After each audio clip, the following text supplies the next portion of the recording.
like went wrong when I first got into cars, because um when I first went from karting to Formula cars, I was supposed to do Formula Renault, or regional as it's called now. Um, but at that time, I was racing under a Japanese license. But that was also the same exact time that. So as a American guy with a Japanese license living in the UK, racing in Europe, it was all way too complicated. So it made it a lot easier to have a British license. Um, and in lower formulas, you're allowed to change the nationality, it says on the entry form. But sadly, in FIA, you have to race under what your license is. And throughout the year, I had it for next year. But in order to get it to an American, I had to give up my British license, so I wouldn't have been able to race. So I've had to wait until I'm done racing before I can, transfer the license. But from next year on, I'll be able to represent America again. So definitely coming from karting to race cars is not an easy transition, and I think it's taken me a long time to adjust to it, which is why there's still, like why I'm up and down with my performances sometimes. But naturally, as you go into a faster and faster car, there's more for you to learn.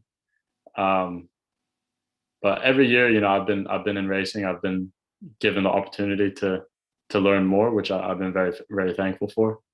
And although it's not easy, especially being with some of the best young drivers in the world, I think we're all in the same boat in terms of trying to figure out how to drive the car. And I think I'm getting better with how you're supposed to drive the F3 car, but there's still definitely more for me to learn.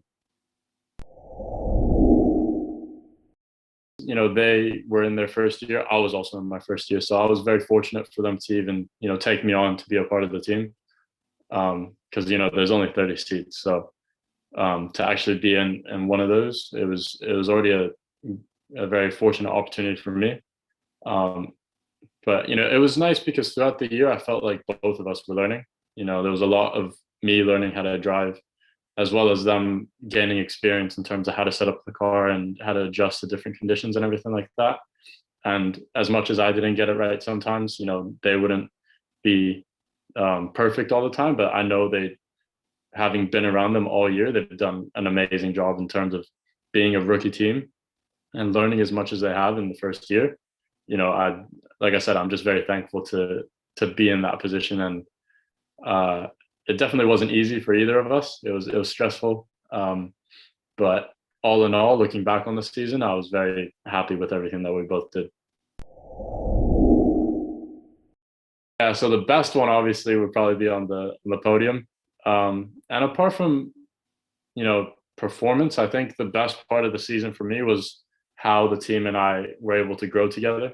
I think it's a little bit of a corny response, but I think definitely as a driver, when you see that everyone's improving and everyone's working as hard as you are, it's nice to see, because it's a comforting thought to yourself. Worst part of the season, probably, I can't pinpoint it on a single point. I would just say I think my qualifying throughout the year has been very poor. I think that was a lot due to my inexperience, but I don't want to really throw blame and put it, excuses everywhere. But that was probably what let me down the most throughout the year. And I think definitely my race pace and my race craft has been there all year. However, I'll just put myself in a bad position a lot of the weekends, which is why I wasn't the driver that I know I could be throughout the year. Obviously, I know a lot of other guys this year struggled with traffic in their qualifying laps as well, and as well as the red flags, because you have so many people out on track, it's naturally going to happen that you have someone going off somewhere. As much as I would want to adopt something like that regional does with two groups, I also understand that F3, for us to be on an F1 weekend, we have a very specific time schedule. So it's not something that's in my control, so I don't really stress too much over it. However, I think a lot of guys that I know as well will be happy to hear that there'll be a lot more of a split in qualifying, so all of us can actually show our true pace. Through the year, I knew everyone else on the grid I was gonna be inexperienced at every other track because I raced British F3, so we never really went outside of England. So a lot of these guys from regional, they were very experienced around all these tracks, and I knew that come Silverstone, that would be my opportunity to get a good result.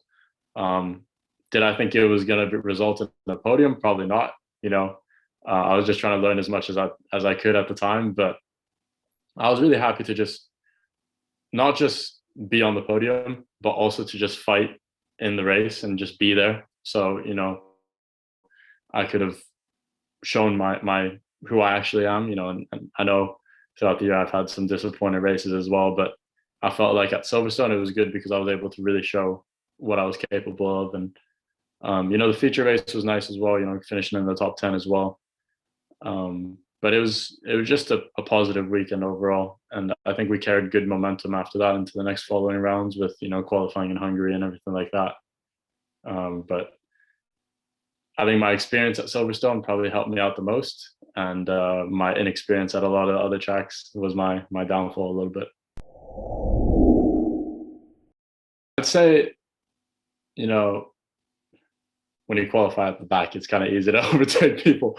But my my best overtake wasn't. It was just I made up most positions at the start because I feel like I understood it all very well. And Hungary on the feature race, I went from 19th to 9th on the first lap, and I think that was probably my favorite portion, just because I got into turn two, and then everyone went to the outside, and I just went past like six people. I think that was my favorite little racing bit of the season. In America, I want all my friends to come and watch. But I understand the financial limitations of that for the teams and everything like that. But I would love to race in Coda or Miami or Vegas or something like that. I feel like it would just be really cool.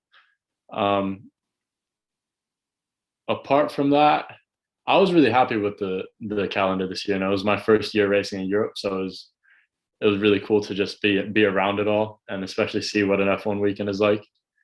But I'd say America is my most wanting to go to, but I'm really looking forward to going to Australia as well, because I think that'll be such a cool experience.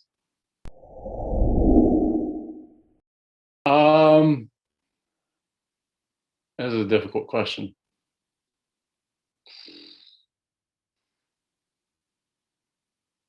I'd say, obviously everyone wants to drive an F1 car. So I'd say probably like a 2008 car, one of the cars from 2008. I think the noise would have been amazing. Um, Around somewhere like Canada, I really like Montreal. I think the track at Montreal is really, really cool. But apart from that, I'd say uh, the car that really got me into racing was a R32 Calsonic, like the one that raced in Super GT back in like the 90s. The all blue R32. I think that was driving that around, some like Fuji or something like that would be like a crazy experience.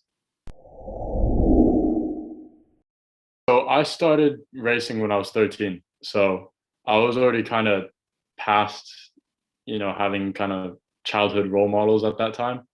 Um, and when I got into racing, I was racing all the time at that point, that I never really had time to watch through a lot of races and stuff.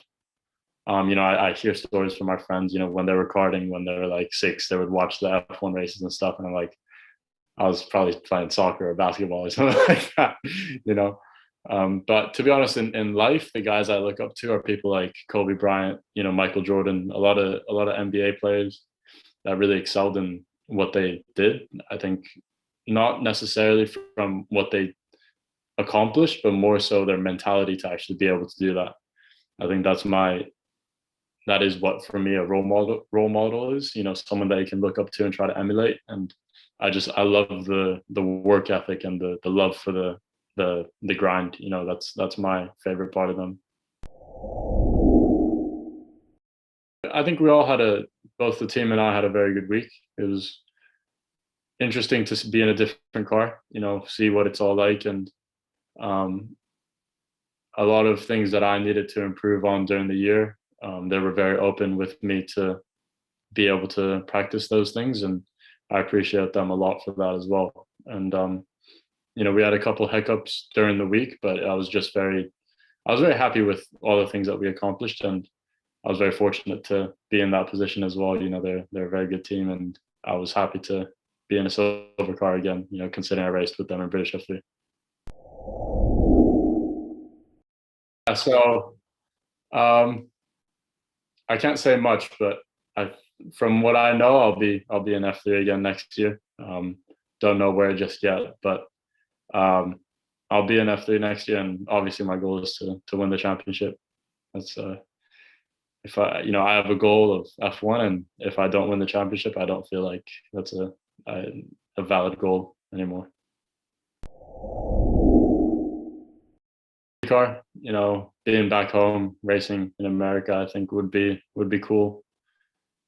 But you always have the thought in your head, when you race in IndyCar and stuff, like, oh, I wish I was an F1.